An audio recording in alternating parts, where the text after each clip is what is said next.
nós temos aqui a estrutura do capítulo 6 de Daniel, tá? Dormindo com leões. E ali nesse esboço que a gente faz aqui do capítulo 6, a gente tem ali, logo nos primeiros, né, textos, né, os primeiros versos, um novo governo que é estabelecido. Então a gente vê que lá no capítulo 5 a gente viu a queda do Império Babilônico, né, a cabeça de ouro do sonho de Nabucodonosor, ela passa agora para o peito de prata. Então um novo reino é estabelecido, o reino dos medos e dos persas. E dentro desse novo governo que é estabelecido, a gente vê novamente Daniel se destacando entre aquelas pessoas que faziam parte ali da corte real. Pelo seu destaque, ele vai despertar a inveja dos seus pares, né? Aqueles que fazem parte ali também do conselho vão ter grande inveja de Daniel e eles vão procurar de alguma maneira tirar Daniel do governo. Eles vão tentar derrubar, passar a perna em Daniel. E aí a gente vê uma história se repetindo, né? A gente vê novamente ali personagens que são governantes, que estão dentro de um espectro político, eles vão se reunir para elaborar ali algo que vai falar contra a fé de Daniel. Então a gente vê novamente, né, essa união de Estado e religião procurando cercear, procurando proibir a religião e a fé de Daniel, no caso. Então a gente tem a trama dos opositores, a gente tem essa união de religião e do Estado contra a lei de Deus, a gente tem o testemunho de Daniel perante essa união, e na parte final do capítulo 6 a gente tem Daniel na cova dos leões. Então ali a gente vê que o imperador, né, o rei Dário, ele é enganado pelos pares de Daniel quando ele elabora esse decreto, né, pelo fato de ele ter sido enganado, né, porque ele tinha um apreço muito grande por Daniel. Aquela noite que Daniel passa na cova dos leões é uma noite que ele não consegue ter paz, então ele chega até mesmo a orar e jejuar. E depois, por fim, a gente tem o livramento de Daniel e o testemunho de Dário. E uma coisa que vocês devem ter percebido é que esse capítulo 6, se você colocar ele ao lado do capítulo 3, ele tem diversos paralelos. Né? Lá no capítulo 3 nós temos Sadraque, Mesaque e Abednego passando por uma situação parecida. Inclusive, na ocasião, a gente até falou, né, onde que estava Daniel nessa situação, mas Daniel não escapou da prova, ele também foi provado, e a gente vê esse paralelo acontecendo aqui no capítulo 6. Avançando, eu coloquei um espelho aqui para a gente só fazer umas pequenas comparações entre Daniel capítulo 6 e Daniel capítulo 3, tá? Então, ali no princípio do capítulo 6 e do capítulo 3, a gente vê uma reunião governamental. No capítulo 6, a gente percebe que Dário, né, ele estabelece ali os sátrapas, que são os governadores que vão cuidar das províncias. Depois ele vai ter 3 presidentes sobre esses sátrapas. Daniel é um destes 3.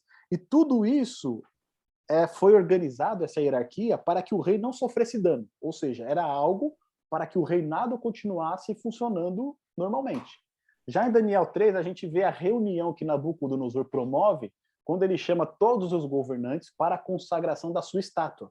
E a gente viu que essa consagração da estátua não era somente algo religioso, mas era algo político. Porque em meio a essa reunião, Nabucodonosor estava procurando ali conseguir a fidelidade desses governadores. Né? Então eles iriam se unir ali num evento religioso, mas também eles estariam demonstrando a sua fidelidade ao Império Babilônico. Depois, na sequência, a gente vê a união entre o Estado e religião cerceando a liberdade de consciência e fé. Então, em Daniel 6, a gente vê que esses governantes, que eram pares de Daniel, eles se unem e eles procuram criar uma lei que é contrária à lei de Deus. No caso ali, impedindo, né? A ideia seria impedir Daniel de continuar nas suas práticas religiosas.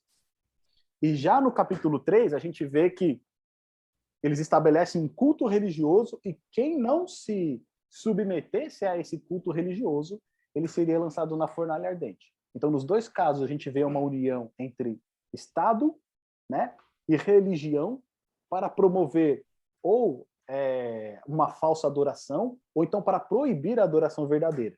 E todas essas leis que eles acabam realizando, né, que é fruto dessa união, elas são elaborados decretos. Né? O próprio rei ele assina e o decreto ele é um decreto de morte. Né? Tanto para os amigos de Daniel quanto para o próprio Daniel também foi um decreto de morte. Na sequência, o que a gente vai ver aqui?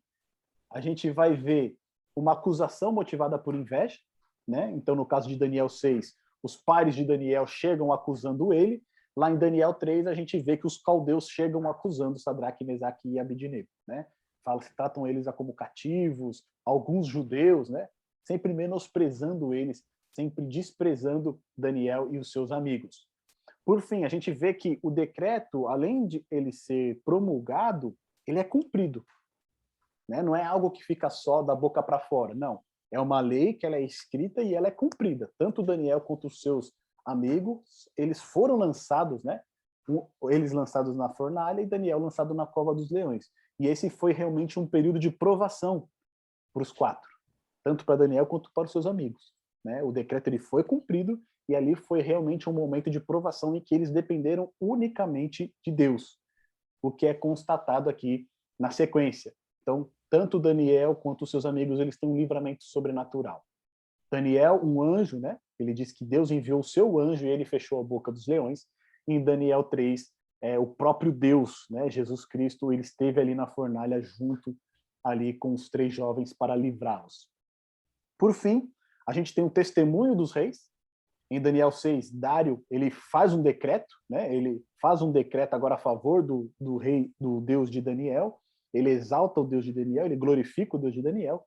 E Nabucodonosor também, da mesma maneira, ele exalta o Deus Altíssimo, né? E ele manda também fazer um decreto para todo aquele que blasfemasse do Deus de Sadraque, Mesaque e Abednego. E no final a gente tem nos 2 casos, né? No capítulo 6 a gente vê Daniel prosperando depois dessa aprovação, e no caso dos jovens também a gente vê o rei fazendo eles prosperarem após essa aprovação. E uma coisa que é fundamental aqui, que a gente acaba percebendo nesses paralelos, é que nos 2 casos, né, tanto Daniel quanto os seus amigos, eles saem dessas provações maiores do que quando eles entraram. De uma certa maneira, eles saem, né, mais fortalecidos, eles saem com um destaque muito maior do que quando eles entraram nessas ditas provações.